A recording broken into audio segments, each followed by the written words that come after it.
Hi, everyone. I'm Teri. And I'm Ella. Welcome to the Chasing Red Flags podcast, Let's Get Real. Here, no topic is off limits. And real beats perfect every time. Welcome to the conversation. Welcome to where you belong. You're part of the family now, so let's get real together.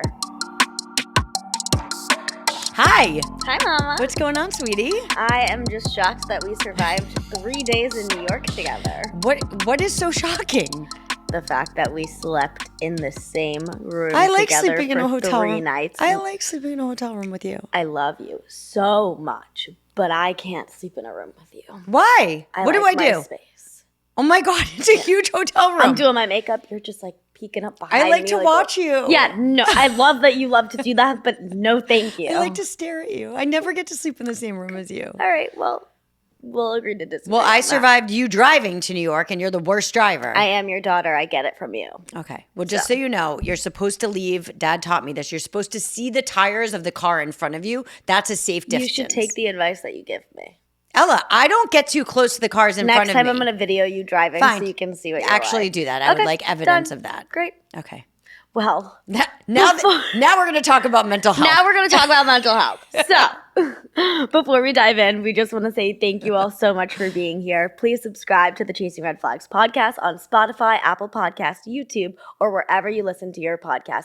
And don't forget to share, rate, and review this episode because we do read all of the reviews. And honestly, your kindness is what keeps us going. So thank you so much for always letting us be our true, authentic selves. Today's episode covers some sensitive mental health topics, so please take care of yourself while listening.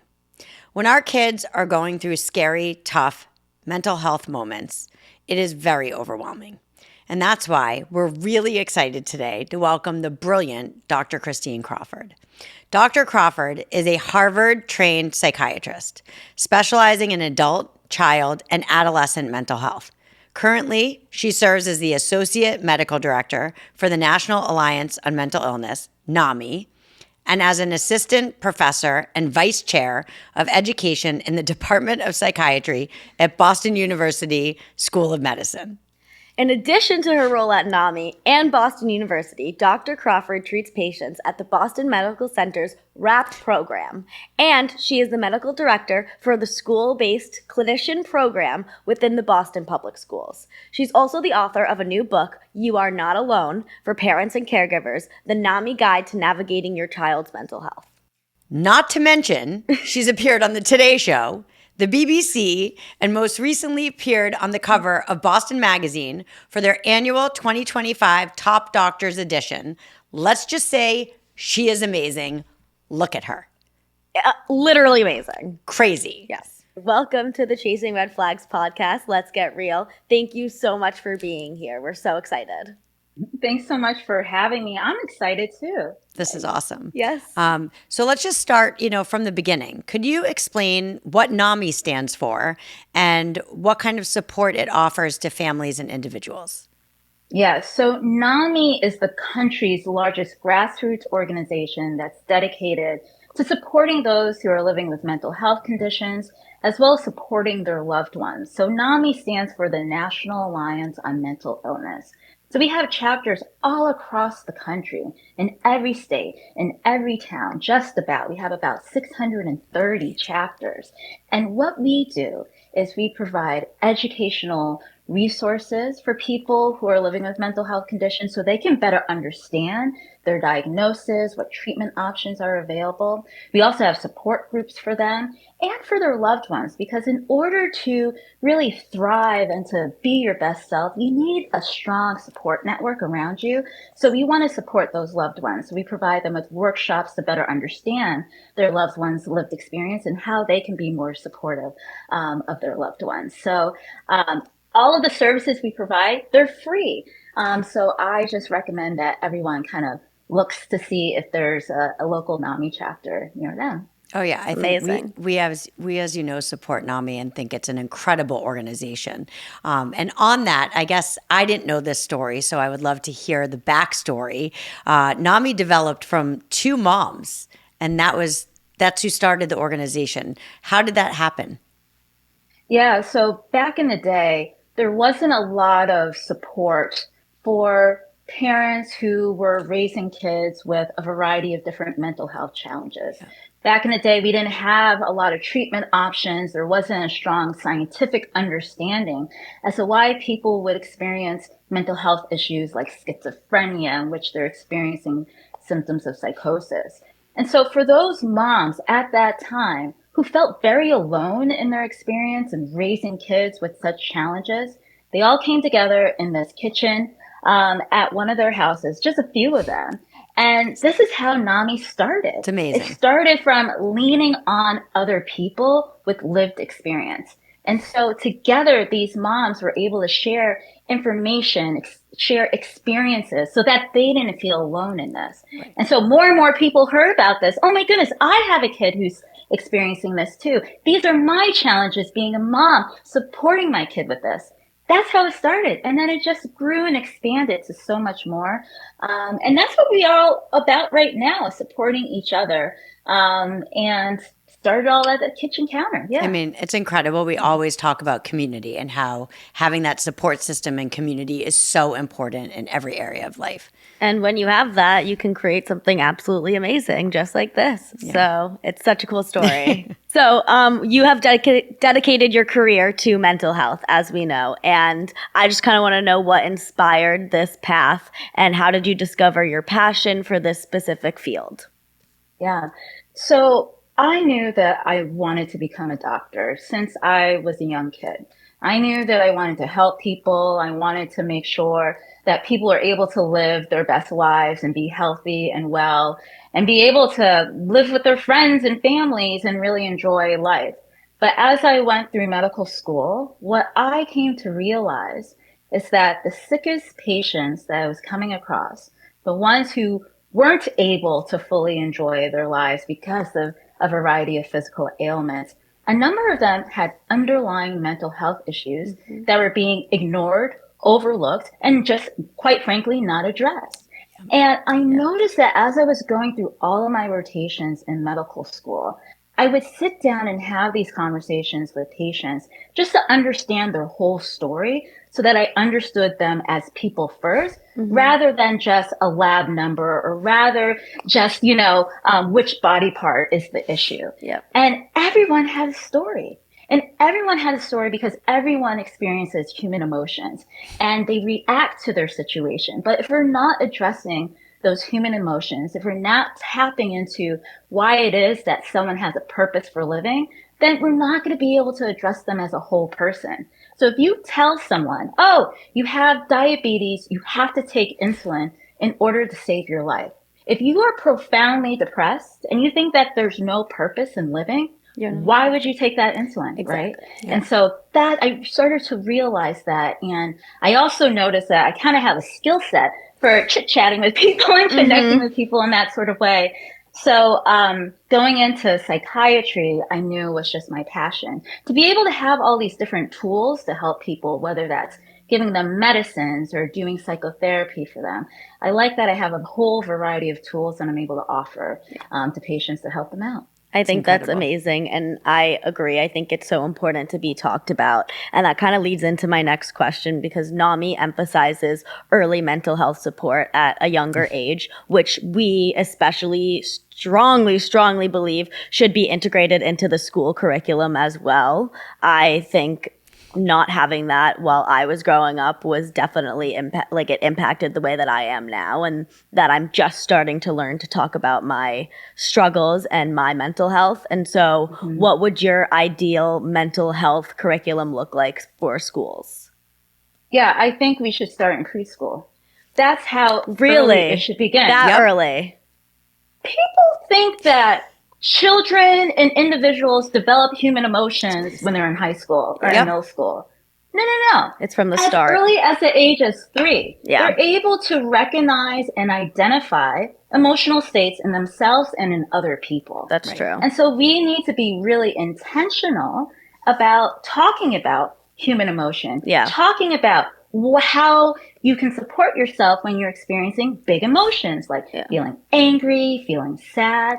And for people in the lives of the children to model how to kind of navigate difficult emotions. Yeah. Right. And so I think it really should start at age 3, right? We agree with you. Oftentimes we start when we already see a problem. Yep. Right. So if you want to talk about early, that's as early as I think we should go. No, we agree with you. And I think we feel very strongly that they need to start teaching kindness and empathy. I think a lot of the schools think a lot of this is being taught at home, but it needs to, if it is, that's wonderful. But if it isn't, it needs to be backed up at school at the youngest of ages. Yeah. Empathy and kindness and looking out for one another. I Those are things, and how to talk about your emotions, obviously.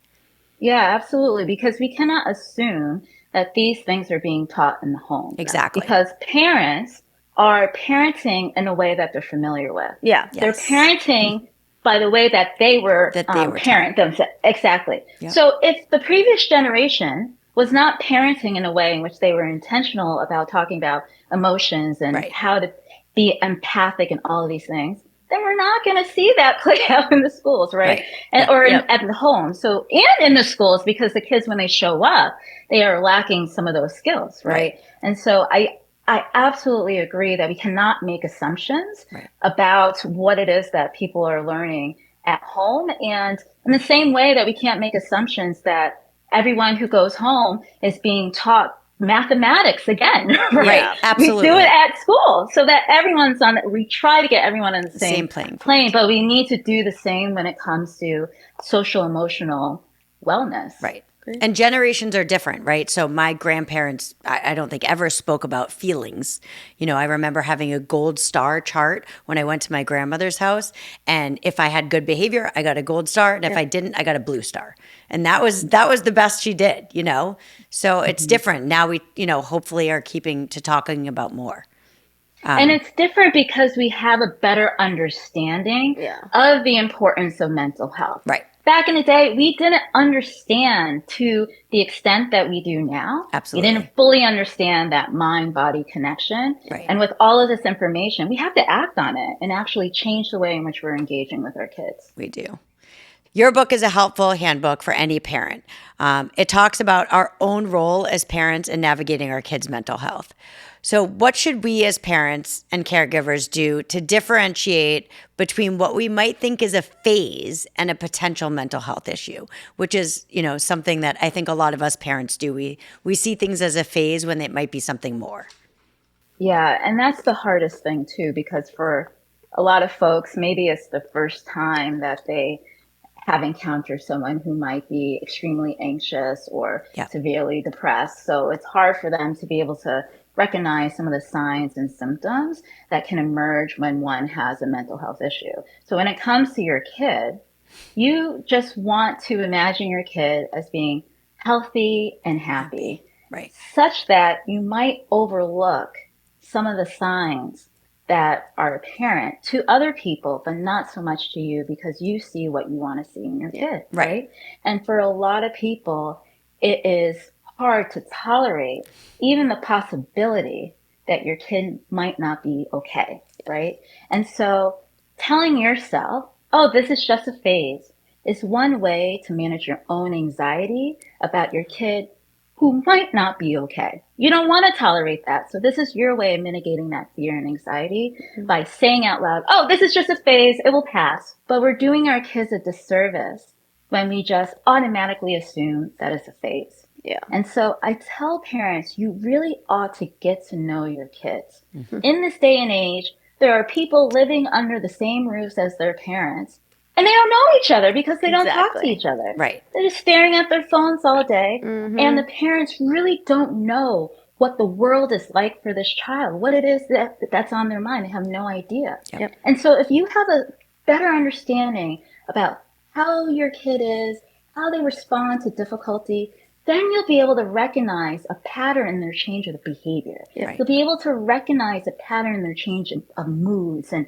how they react to things. And it's when those changes in their behavior, in their mood, gets in the way of their ability to function, that's a problem, and that's not a phase. Yep. Right. And what I mean by getting in the way of being able to function, if you notice a change such that your kid was all about playing soccer, they couldn't wait to go to soccer practice, and then you started to notice over the course of several weeks that they don't want to go, that they're stuck in bed, that they don't want to go to school, that they're not eating dinner with you. Mm-hmm. And they were doing all these things before. Right. That is a pattern of a change in their behavior that's getting in the way of their ability to function socially as well as physically. Because if they're not sleeping properly, if they're sleeping too less or too little or too much, if they're not eating enough, then they can't function as a whole. So that's what I tell parents, and to remind them as a way to kind of differentiate what's just a phase and what might be signal that something else is going on. That's so helpful because now I'm realizing, you go as a parent into your head and all the things that I might have missed. No, but there were times that you would come home, Ella would come home and say, I don't want to go to dance. I don't want to go to dance, which was her favorite thing in the world. And then later on, she admitted that she was having issues with one of the teachers at dance talking about her body in a way that made her uncomfortable. So, but it took a really long time for her to open up to me about that. Yeah. And she kept saying, I don't want to go to dance. And I was just like, oh, it's a phase. She's tired. She's busy. So you're right. We just need to do a lot more listening. Yeah. And we tend to kind of push our kids because we think that by them experiencing challenging times or doing things that they don't necessarily want to do will prepare them for the real world. Right. And that can be true. Right. But if you're noticing like a consistent pattern in which they're like, I don't want to do this. This is too hard. You have to be curious about what's behind that. What we tend to do is we'll say, oh, you don't want to go to dance class? I mean, it's not that big of a deal. Just go. I'm going to drop you off. You're just tired today. That's what I did. I already paid for the whole year. You're going. You keep it moving, right? Rather than saying, that's interesting. You were so into dance class the last few months. I wonder what's changed now. That's it. That's it. It's so simple. So interesting. Yeah. But we need to be taught that as parents as well, right? Because you only know what you know. Yeah. That's right. You only know what you know. And that's what I tell folks when they start to do this whole self-blaming thing. Yeah. Oh, gosh, I should have asked the questions. Oh, my goodness. I should have known it wasn't the phase. Yeah. No. You were doing the best that you were able to do with the skills that you had at the time. Exactly. That's all that it is. Yeah. Every parent is doing their absolute best. Yeah. And we have to assume that from the jump, right? Yeah, but absolutely. us as parents, we don't. We're like, oh my goodness, I screwed this one up. This is all the time. I'm so hard on myself. Yeah. You can't do that. Yeah. Yeah. And you don't, Mom. You're a good mama. Love you. And I love you. Okay. Look at that. I love it. Okay, well, my question is about the loneliness epidemic and just how right now there is a loneliness epidemic in kids and adults.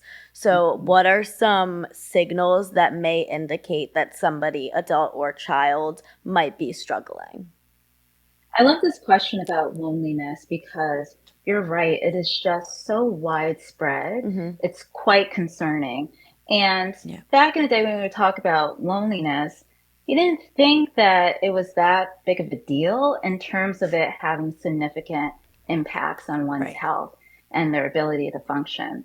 But, Girl Scouts conducted an interesting survey last year in which they found that young girls, girls between the ages of 8 to 13 were experiencing loneliness, right? And we're seeing that loneliness and that experience is happening at younger and younger ages, right?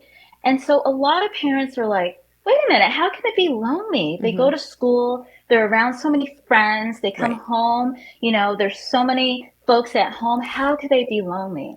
And the thing about loneliness is that it's a subjective experience.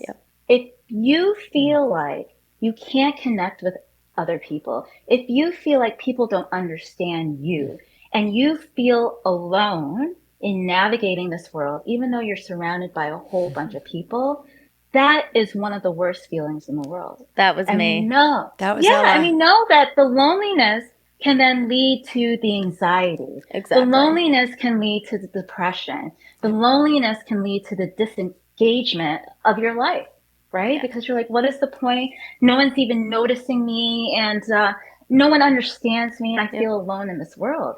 And adults are feeling it.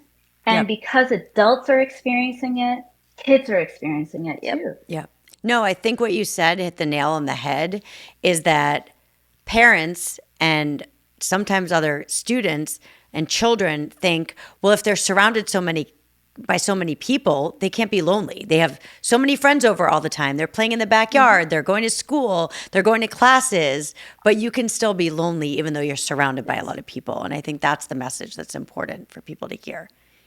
Oh, absolutely. Because I do think that people struggle with connection. Yes. They struggle with how to connect, how to be vulnerable, Yes. and on a deeper level. And I don't think that a lot of people are really investing the time to connect with other people. And kids aren't seeing their parents invest that time as well. Yep. Yep. And them connecting to their own social group, their own friends. They're not seeing it being Yep. modeled for them. We talk about that all the time. So I admit that I often defaulted to problem solving as a parent instead of fostering curiosity, which I really found so interesting in your book, the whole perspective of it. So I did that when dealing with my kids' issues. And now I know that was not the best approach. And I've been working really hard on not doing that now. Can you discuss why a curious approach is more beneficial for managing our kids' distress signals? Oh, I love that. So the thing about problem solving is that we're just solving the problem for the kid. And I know that sounds obvious, Right. but that's an issue because you're not teaching your kid how to go through that process themselves, Right. right? Yeah. And so it's important to be curious about what challenges your kids face, to identify those challenges, and together go through the process of identifying what are the things that you need in order to navigate this. And I'm going to support you in identifying what you need, right? Right. Because don't do it for them. right. Because Right. if you do it for them, They're never you learning. might be coming up with a solution that misses the mark. Right. Right. And you're And not you think- teaching them the skill to do it themselves, which That's right. doesn't give them confidence. That's right. And we Yeah. see this, what I like to call failure to launch. Yes. When we see these high school students who are like used to their parents, calling, making their doctor's appointments, Yes. going to school, doing all of these things. And then they go off to college and they don't know how to do it for themselves, right? Right. They don't Yep. know how to face these challenges themselves. And so it's really all about teaching your kids these skills for just being human beings in this very complicated world. Right. And I think at 18, all of the doctors and all the appointments have to be made by the kid. So parents wait until 18 for them to do that. But then at 18, they're like, what? I need to do this now? I've never done this before. So we did start that earlier in this house. I definitely, those kind of things. But there were a lot of things I tried to fix because I'm a fixer, where I now know, especially by reading your book, that they need to learn to fix it themselves. And we need to just be almost like the background support. Yeah, because we want to fix it because, again, we cannot tolerate seeing our kids in distress. It's hard. We can't. We don't want to, right? And so when it comes to the distress radius, which is a concept that I developed to help parents and caregivers understand how to recognize a problem, a mental health issue, and then how to navigate it, right? Yep. And the idea with the distress radius is to think about an issue and to think about how this issue might affect a variety of different areas of the kid's life. So, for example, if you notice that your kid is quite argumentative with you, is being oppositional, is talking back, and they've been doing this for the past month, and you're thinking to yourself, oh my goodness, there must be this significant mental health issue. I was on the internet and I saw this, or I saw some video on social media. Dr. I got Google. to take them. Yeah, I got to take them to see a shrink. This is bad, right? But if you then get feedback that at school, they're an angel. You get feedback that at church, they're amazing. You're getting feedback that, their friends and coaches love them. You could see that the issue, it only is in the home, and that's hard too, because that could be an issue in terms of the dynamic between you and the kid, and you need to kind of examine that, rather than this being an issue of something getting in the way of their ability to function socially. Because if it's not kind of expanding out to other aspects of their life, it's probably not a mental health concern. Right. But if you're noticing that everywhere, every aspect of their life, we're seeing this consistent pattern, that is a problem that It we goes should be further. curious about, and then definitely try to offer them some support. Right. So kind of on that note, a little more serious, but at the end of last year, a freshman at the University of Colorado named Manny Pardman tragically passed away by suicide. And he was described by all of his loved ones as the happiest person, always with a smile. And although I didn't know him personally, his story really, really affected me because I personally also spent a lot of time hiding my true feelings behind a smile. And it's just really scary to think about. So I would say, like, given the rise in suicide rates and emergency visits for suicidal thoughts, especially in kids, what can we as friends and parents and loved ones be doing more of to kind of recognize these symptoms before it is too late? Yeah. I think what we need to do is not assume that someone who has it all together Yep. is all together, right? Yep. And what is interesting is that those people sometimes lack the attention and the care that they really need. Yeah. And folks then instead kind of divert their energy to someone else who kind of like objectively and everyone can agree is struggling, right? But we don't know what struggling looks like for everyone, right? Yep. Suffering looks different for everybody, right? Yep. And I think that is where the empathy part really comes in. Yeah. That's where the connection piece comes in. Because for that person who's doing well, I imagine a lot of people, will ask them the question, oh, how are you doing? Yep. And then the person will be like, oh, I'm doing great. And then the person will just keep it moving rather than the person being like, how are you really doing? Mm-hmm. And then really being interested in their answer rather than it just being a quick thing, right? And when we take the time to be curious about how someone is really doing, then we can kind of open the door to allow that person to truly share and to know and to feel invited to share what is actually going on. Yeah. Now, you could keep asking all of these high functioning folks, how are you doing? How are you really doing? And telling them, oh, you can come to me if you have an issue. Don't stop doing that, even if they say I'm okay. Right. Because what you're doing is you're planting the seed that I am here for you no matter what. I am down to talk about these things. And as you approach them each and every time, you're like watering that seed, right? And one day it might just blossom to this point in which the person finally says, you know what, Christine, I actually am struggling and I haven't told anyone before, right? But if you didn't do that groundwork of laying down those seeds, watering it, nurturing it, then they wouldn't have felt comfortable stepping to you to do that. So for these high functioning people, they feel alone. They feel like, why should I feel depressed when this is my life?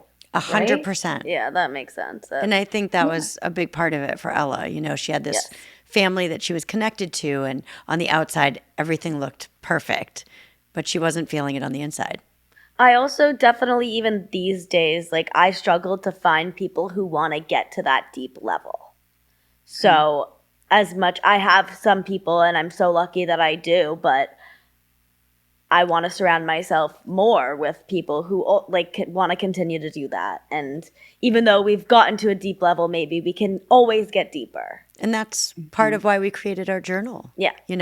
I think that without knowing the questions to ask sometimes, it's because you are brought up in a generation of phones and social media and a little bit, even, disconnect, that people are like, oh, how you doing? But it's like, how's your relationship with your parents? Do you and your brother get along? Those might seem like odd questions to people. But then when you ask one, I tend to do that with a lot of my friends. You find out so much more about people that have been in your life for so long. Yes, and I do think it's helpful to ask those questions. However, it's hard for people to answer those questions because they don't know where you're at, right? Yeah, so they it's might the be seed. like, Right. Exactly. It's They're the like, seed. can I actually open up to this person and Yep. tell them how I'm really feeling? I don't know. So what I tell people to do instead is to model that behavior by being vulnerable, right? You set the tone. You lead the Yep. way in which you want to connect with people. Yep. And that is an easy and quick way to weed people out who 100%. aren't able to connect with you on that level. So with friends that you're like, okay, I really want to form a more meaningful relationship. You could say, Susie, how have you been doing? Oh, I'm doing great. I'm doing great. Well, I'm happy you're doing well, but I've been really struggling. Yeah. And it's because my mom and this and that and school. And Susie might be like, oh, for real? Oh, wait a minute. Put down their phone with the TikTok and all of that to be like, oh, what's going on? Yep. Being curious. Yeah. And then you can start asking Susie questions. Right. And then we have this back and forth. It's really be about being vulnerable first and being self-aware of your own stuff and being open with someone else. And then they'll feel more able to be open with you. Yeah, I love that. Thank you. So here's another fact that I learned in your book. So there are less than 10,000 child psychiatrists in the entire country, compared to 60,000 pediatricians. That just sounds crazy to me. In our home state of Massachusetts, there are 36 psychiatrists for every 100,000 children, and less than half of them take insurance. That is a huge gap. How do we address that? Yeah, and I'm happy that you brought this up because we have a youth mental health crisis on so many different levels. We know that kids are struggling. We know that parents are struggling, but also the healthcare system, the mental health care system is struggling as well to meet the growing demands of the challenges that young people are facing emotionally. And the thing about child psychiatrists is that it takes years to make one. We have to go. A lot of school. Yeah. Takes a long time. We do 4 years of college, then we do 4 years of med school, then we do 4 years of residency, and then child adolescent psychiatry, that fellowship is an additional 2 years. So it takes 6 years after you graduate med school to be a child and adolescent psychiatrist. Wow. I mean, you could become a pediatrician in 3 years after you graduate. I didn't realize right? that. Oh yeah, a crazy. surgeon, It's is like the same amount of time as a surgeon. That's right? crazy. It's a lot. Yeah, And the job itself is difficult. it is. It's so challenging to be able to bear witness to the suffering of children. Nobody wants to do that. I do, because who else will do it? Right. I want to do it because kids need us to do it. Right. But with that being said, there's not enough of us to address this growing need, because I see people when they're in a state of crisis. Right. If you're able to get an appointment with me, things are not going well, right? Right. And that's why early intervention is so important, because unfortunately, I see the kids who are now suicidal. I see the kids who are not going to school. I see the kids who are not eating at all. We see them at their absolute last leg. And oftentimes that's when folks become activated to get the help that kid needs. But by that point in time, it's pretty late. We can still help them, but there were so many moments along the way in which someone could have intervened and it could have looked differently. So I would be okay if I didn't have a job, because we were so good with early intervention that we wouldn't see as many kids presenting in a state of crisis. So we really have to kind of lean our resources and our energy and effort into the teaching parents these skills so they can teach the kids these skills, teaching teachers these skills so that they can reinforce these principles in the classrooms, and encouraging kids to do this. We need to focus on that, because making more of me, we haven't done a good job for decades. Right. And Dr. Jessie Gold was on our podcast, and we talked a lot about burnout. And so I just want to look at you and say thank you for what you do. Yes. Because she pointed out something that I think is so important, and that I noticed I didn't do, that when I leave the doctor's office, I don't say thank you to my doctor, because I'm like, oh, I made an appointment and this is her job and she saw me. But like, thank you for what you do, because what you do is hard and you're helping us. So we appreciate you. No, and I appreciate the thank you. And I'm also able to kind of hold some hope, even when people are struggling, because they might not be in a place in which they are hopeful. They might not be in a place in which they can extend gratitude. Right. So I never expect it. No, I of never course not. expect it, But because some folks can't do that. Yeah.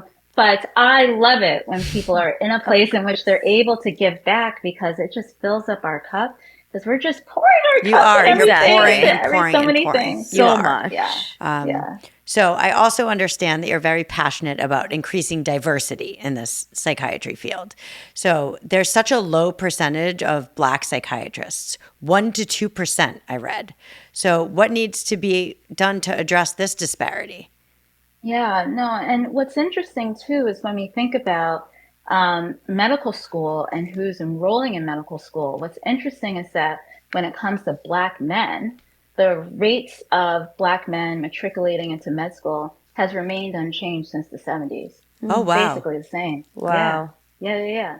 And in fact, we're seeing more Black women, pursue higher education, going into medical school than we Right. do Black men. Yep. So when I think about diversity, yes, it's thinking about folks of different racial and ethnic backgrounds, but also thinking about gender identity, also thinking about socioeconomic status and what Yep. have you. Also thinking about, do they grow up in a rural area or in an urban, all of these things. Right. And I mention this because our lived experience as people, when we're psychiatrists, allows us to connect with our patients, right? Right. And so even though I'm Black, we cannot assume that all Black patients want to see me. Of course. My experience as a Black psychiatrist Right. is totally different from a lot of other people's experience, because I went to medical school, I Right. went to Yeah. college, and that might not be the same for other folks. Yes. Right. But there could be another patient who might not feel comfortable talking about the factors, the things that they encounter each and every day that might lead to their anxiety, that might lead to their depression, such as microaggressions or racism. And maybe they might feel comfortable sharing that with a person who is Black, because they know that they get it, Yep. and that Right. they don't have to take the time to explain what it is like to navigate the world in their shoes. And so we need diversity because people are diverse in terms of the way in which they're experiencing and navigating the world. In terms of what we need to do about that, I think that we need to make psychiatry cool, right? I like that. I like that. How do we make psychiatry cool? I know, cool, right. The thing is, we have to expose people to this field, Right. right? Everyone knows what a surgeon does, a Yes. pediatrician, Yep. an astronaut, but I didn't even know what a psychiatrist did until I went to medical school. I didn't know right? the difference between a psychologist and a psychiatrist Yep. until a couple of years ago. I know, it's hard. And as a psychiatrist, I'm able to prescribe medications, Yep. and psychologists use talk therapy as their form of treatment. Right. But if we talk about what are some of the resources that are available to support your mental health to elementary school kids, in the same way we talk about how to take care of your physical health Yes. by wearing a seatbelt, Exactly.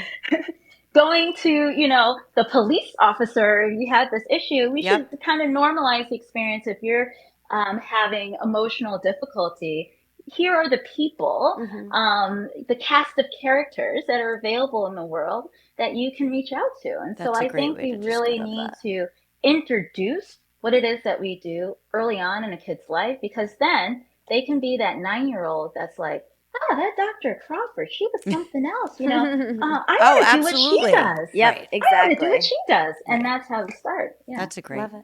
great That's way to look at amazing. it. So I recently, since we have started this business, have been really open about my own personal mental health struggles. And they have also impacted my physical health, especially when times have gotten hard. So can you kind of discuss how mental health and physical health are very interconnected and why it's important to take both very seriously?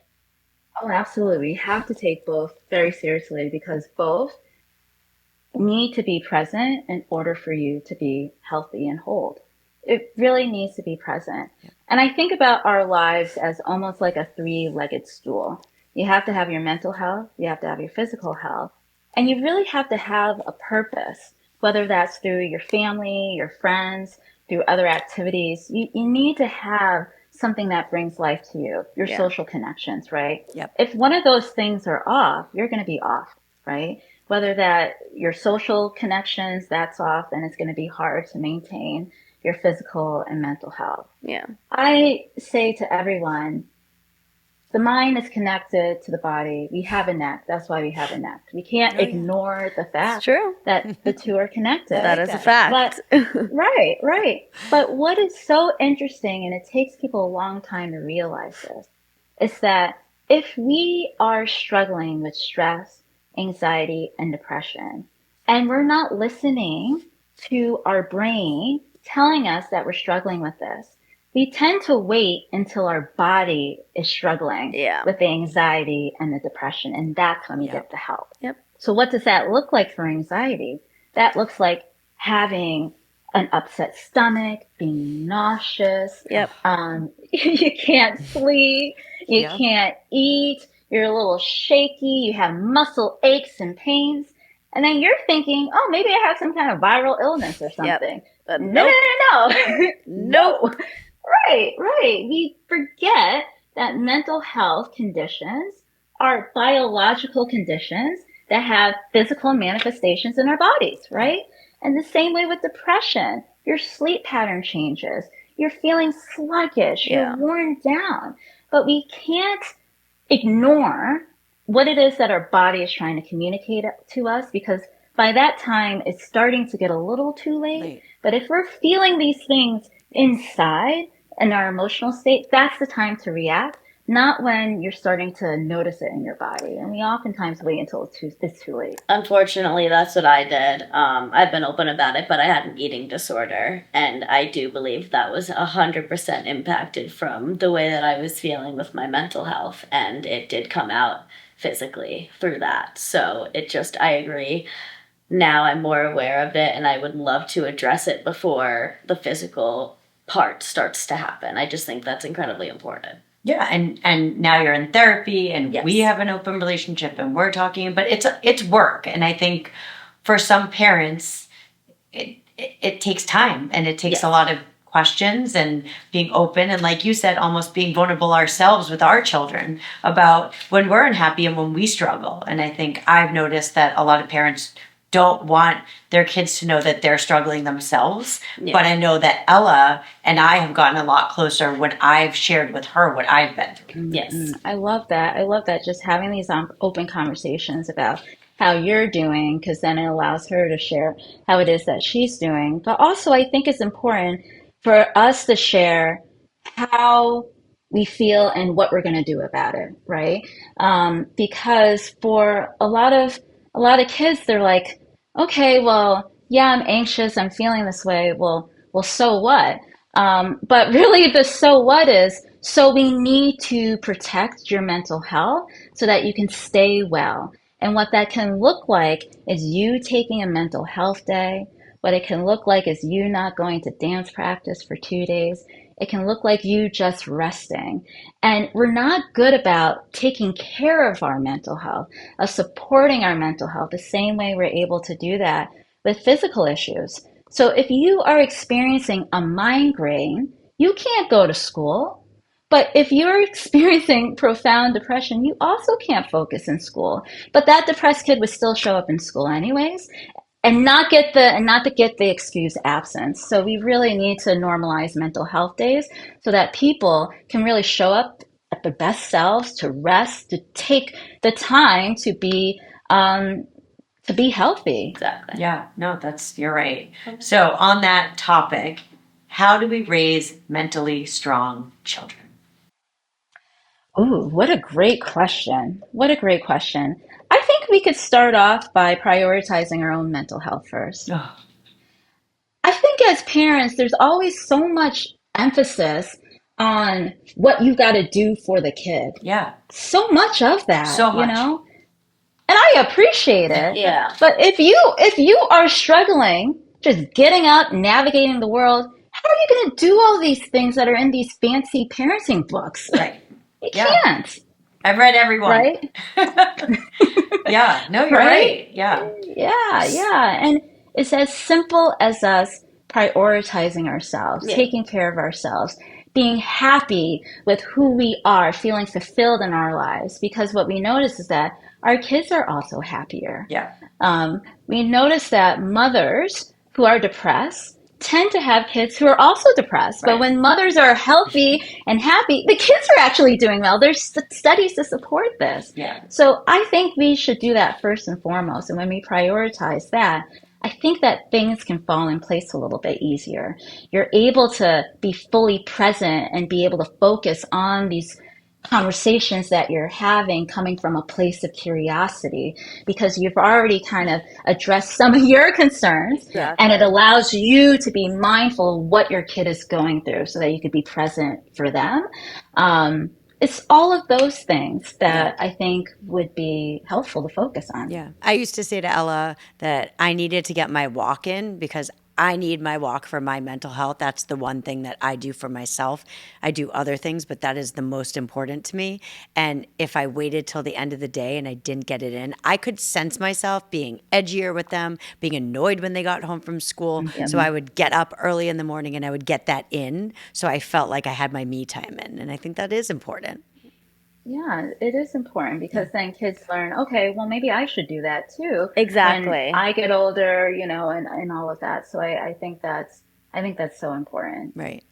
So I read something that experiencing sadness for even just 2 weeks can lead to depression. I just wanted to ask, is that actually accurate? So thank you for asking this Yes. question. I appreciate it.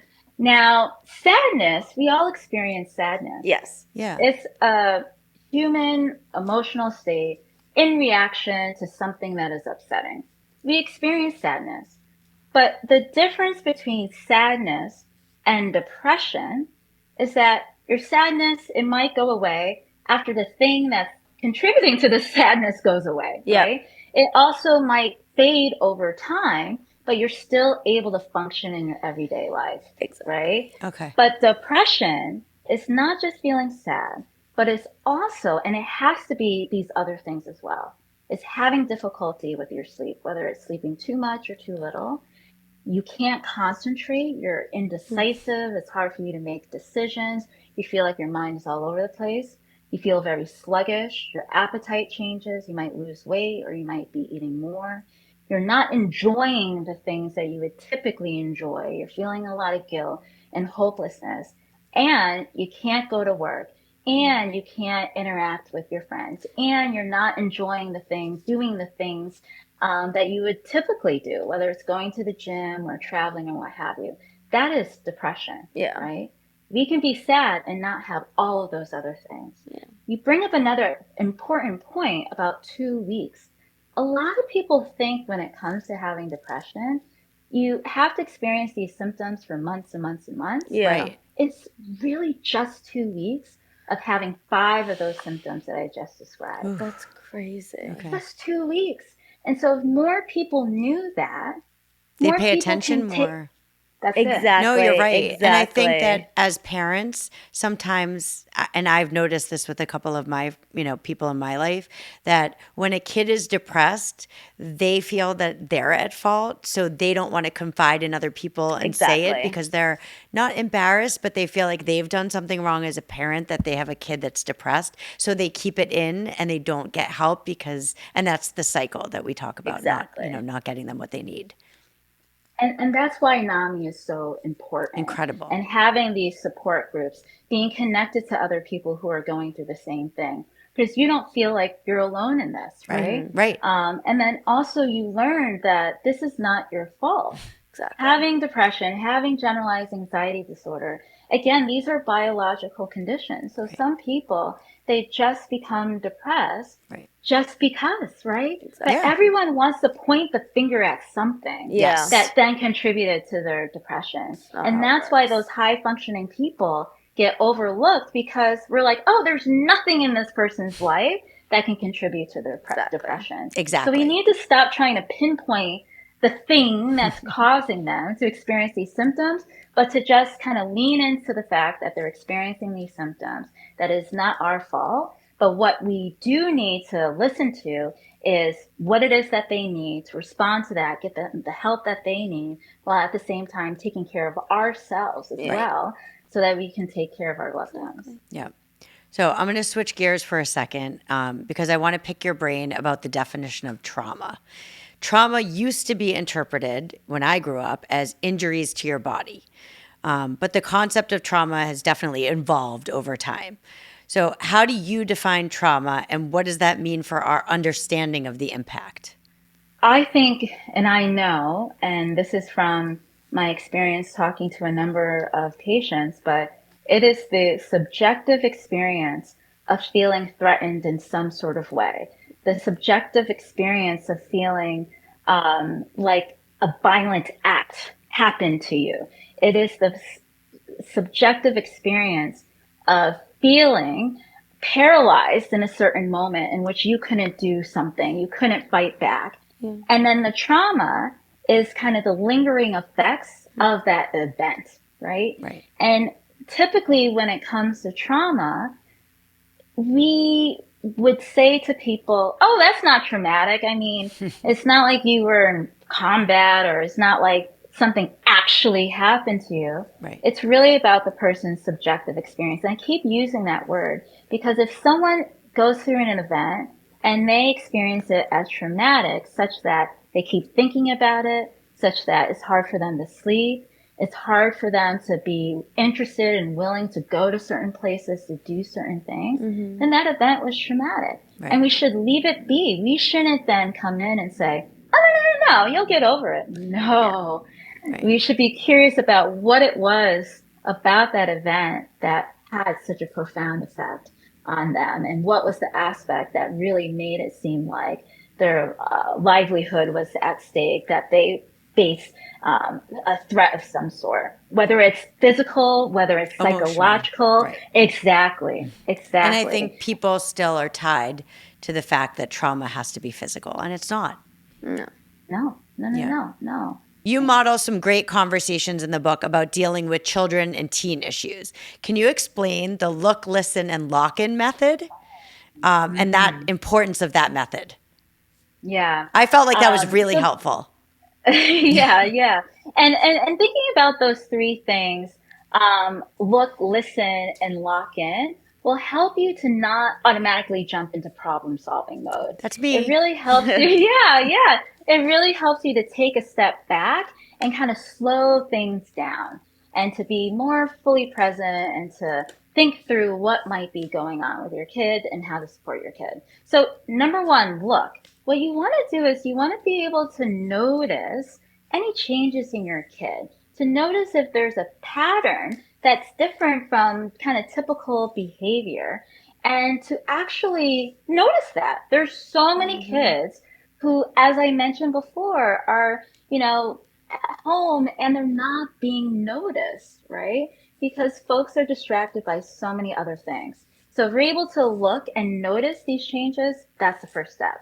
The other thing is you want to listen to your kid. You want to come from a place of curiosity and say, I've noticed that you've been looking quite sad over the last couple of weeks. Or I've noticed that you've been a little bit more angry than usual. Right. Can you tell me what might be behind that? And you sit on your hands and you listen. Uninterrupted, right? Right? Yeah. And then the lock-in piece is that you want to go through the process of identifying what is it that kid needs in that moment, to navigate that, and to identify that resource and to lock in on that resource. Also, lock in could be, you can lock in by embracing them, by being fully present, and just, in sync with your kid. And that's another way to lock in, rather than getting caught up on going to Google, finding the best psychotherapist in the world, when really your kid just needs you. They just need you to connect with them in that moment. So lock into that interaction, which can be quite powerful, and more powerful than trying to find me. I think we've been working really hard on that over the last 2 years. And I honestly do agree with that. Sometimes a kid just wants their mom, wants their dad, just wants their loved one and needs a hug. And like that validation for the way that we're feeling. That's her new favorite word, by the way. I love the validation. You're not validating me. You're not validating. So I'm learning to validate. Yes, yes, yes. So recently, since I've been in therapy and really focusing on my mental health, having regular mental health check-ins has been such a game changer for me. And I know we talked about having it in school systems and starting to talk about mental health at a young age. But what age do you believe that parents should start to talk about this with their kids? Do you also think it's around age 3? In terms of talking about different mental health Just conditions. and just like conversing with like emotions.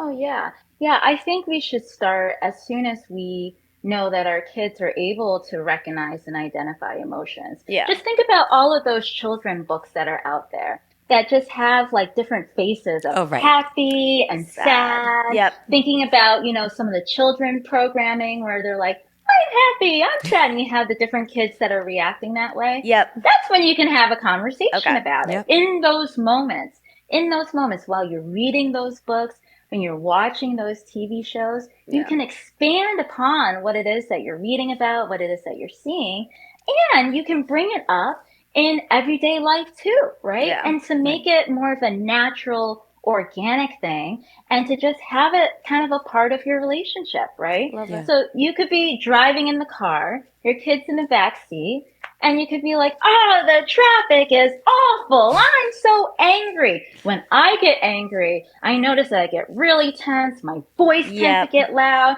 I'm not angry at you, but it's just the situation. Yep.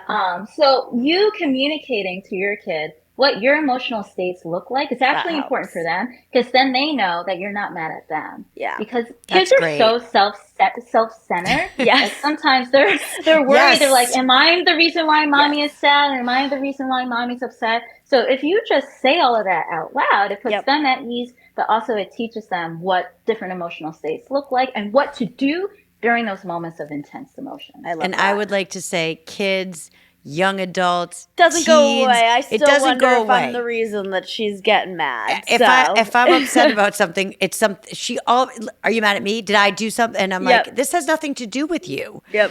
So I think at any age, kids feel that it's there. You have to constantly tell them that it's not them. So you discussed the importance of building up our own stress tolerance as adults, right? And to be present during our kids' difficult times. How do we do that?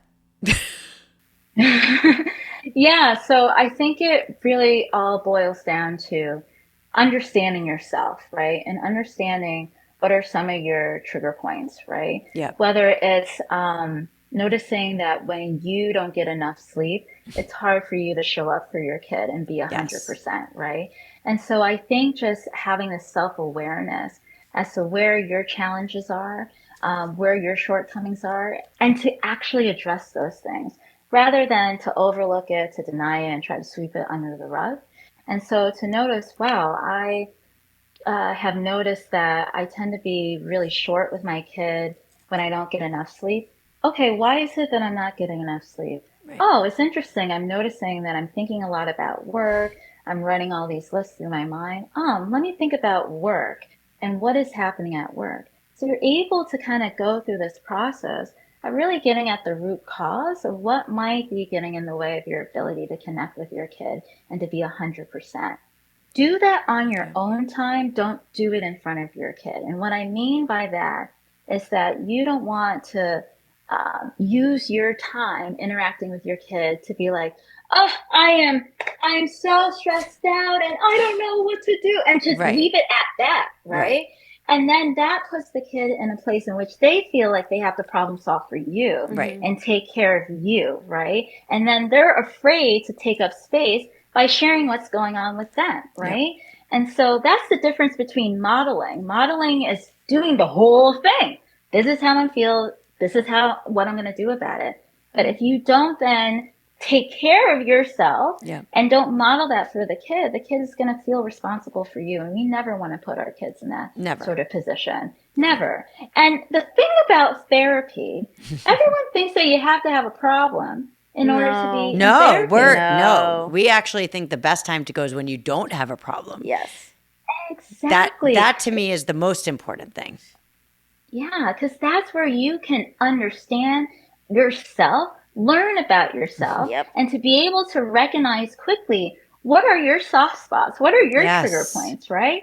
And then you can practice Right. the skills that need to be there in order to navigate these challenges, right? Being self-aware is the most yeah. important skill that I have learned, is to know myself, good qualities, bad qualities. I'm able to have better relationships with my children, my husband, and all of my friends because I'm more self-aware. Well, obviously, these are really heavy but incredibly important topics. So thank you so much for sharing your expertise with us. We really appreciate it. To kind of end things on a little bit of a lighter note, we love to do a quick series of rapid fire questions where you just give like a quick answer. So we're going to ask a few and you can just, whatever comes to your mind first, okay? Okay. So, what is the most unexpected item that we would find in your office? You would find, these are really good. Yeah. No, take your time. Take your time. You'll actually find a picture with me and Selena Gomez. You're Oh, kidding.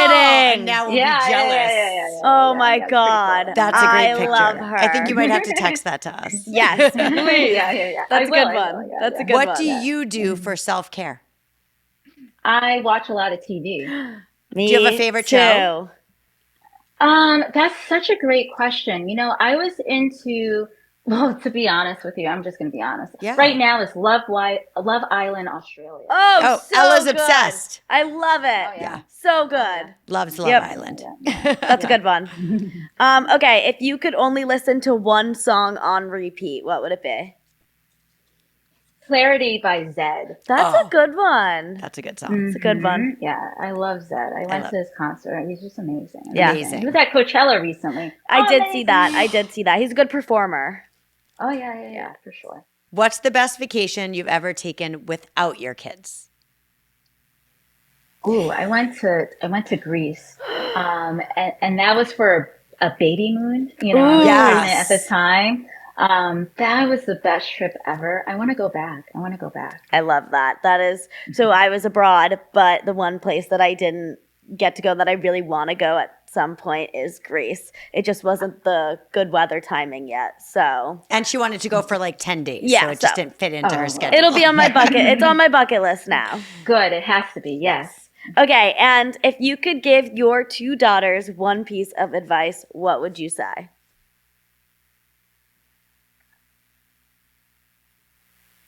One piece of advice is to always just put yourself first. Put yourself first, no matter what. No matter what other people say, no matter what the situation is, put yourself first and foremost. I love that. It's a good I one. love that. Thank you Yes. so much for being here. Yes. You're welcome. It's This been was a so lot great. of fun. It was so Yes. great. And I think that our audience is going to really, just so much information that I needed to hear, that Ella needed to hear, and that our audience needs to hear. So we appreciate you. And I appreciate everything that you guys are doing with this podcast. So thank you. Thank you. Thank you. you for writing your book, and just truly thank you for doing this with us. We appreciate it. There's so much we weren't able to get to on this episode, Yeah, but Dr. Crawford is incredible. Incredible. That was an amazing episode. It was. And for anyone looking to buy her book, you can go to Amazon. It's called You Are Not Alone for Parents and Caregivers. That's a wrap on today's episode. Thanks for tuning in. Ella and I will be back together next time with another incredible guest. And in the meantime, keep being real Keep being you and know that we've got your back.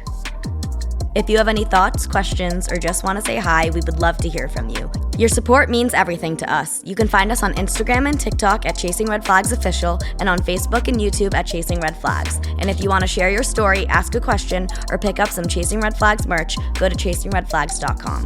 The Chasing Red Flags podcast is produced by Jay Del Turco. We are new in this space, so if you enjoyed what you're hearing, please subscribe, rate, and leave a review on Spotify or Apple Podcasts, or add a comment and like on our YouTube channel.